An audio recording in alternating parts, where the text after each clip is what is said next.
रामकृष्ण हरी मंडळी, मी अंकिता तुम्हा सर्वांचं खूप खूप मनापासून स्वागत करते आपल्या आजच्या ब्लॉगमध्ये. तर आज आहे इंटरनॅशनल वुमेन्स डे. तर आज मी त्या महिलांबद्दल बोलणार आहे ज्या घर सांभाळतात, मुलांना वाढवतात, सासू सासऱ्यांना सांभाळतात आणि कुटुंबासाठी खूप काही करतात. चला तर मग आज महिला दिनानिमित्त त्या महिलांच्या कष्टाबद्दल आणि त्यांच्या महत्त्वाबद्दल मी काही शब्द तुमच्यासमोर मांडत आहे. तर दरवर्षी इंटरनॅशनल वुमेन्स डे म्हणजेच महिला दिन 8 मार्च रोजी साजरा केला जातो. या दिवशी जगभरातील महिलांच्या कष्टाचा, त्यागाचा आणि योगदानाचा सन्मान केला जातो. महिला म्हणजे फक्त घरात राहणारी व्यक्ती नाही, तर ती एक आई आहे, बहीण आहे, मुलगी आहे, पत्नी आहे आणि सर्वात महत्त्वाचं म्हणजे समाज घडवणारी शक्तीसुद्धा आहे. एक महिला घर सांभाळते, मुलांना वाढवते, त्यांना चांगले संस्कार देते.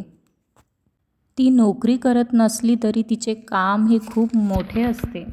घर चालवणे, कुटुंबातील सगळ्यांची काळजी घेणे, मुलांचे शिक्षण बघणे, अभ्यास घेणे, सर्वांसाठी स्वयंपाक करणे हे सगळे कामसुद्धा तितकेच महत्त्वाचे असते.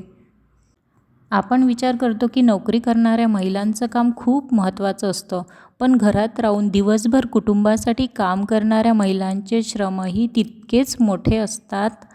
आजच्या आपल्या काळात महिला शिक्षण, विज्ञान, क्रीडा, व्यवसाय आणि राजकारण अशा प्रत्येक क्षेत्रात महिला पुढे जात आहेत.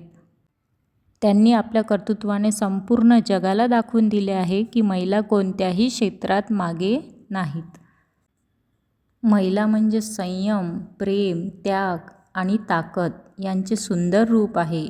एक आई आपल्या मुलांसाठी किती मेहनत घेते, किती त्याग करते हे आपण सगळे पाहतच असतो. म्हणूनच आपण सर्वांनी महिलांचा नेहमी आदर करायला हवा, त्यांना समान संधी द्यायला हवी, त्यांच्या स्वप्नांना पाठिंबा द्यायला हवा. महिला दिन हा फक्त एक दिवस साजरा करण्याचा दिवस नाही, तर महिलांचा आदर दररोज करण्याची आठवण करून देणारा हा दिवस आहे. चला तर मग आपण आजच्या या महिला दिनानिमित्त एक संकल्प करूया. आपण आपल्या आयुष्यातील प्रत्येक महिलेचा आदर करू, त्यांना पाठिंबा देऊ आणि पुढे जाण्यास मदत करू. धन्यवाद. सर्व महिलांना माझ्याकडून महिला दिनाच्या खूप खूप खूप साऱ्या हार्दिक शुभेच्छा.